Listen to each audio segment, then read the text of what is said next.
Hello YouTube, this is just a short little quick video. I wanted to show you the most obnoxious back doorbell that I've heard, and it happens to be in my own home. I grew up with it, and I was going to change it, but now it's kind of like a conversation piece between my friends and I, and everybody seems to get a kick out of it. So hold on a second, it's right above me, and I'll go ring the doorbell.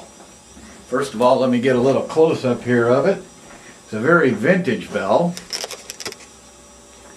There it is. There is the nightmare bell, and let me zoom in on this thing a little bit. And I shall be right back and ring the bell for you. So here we go.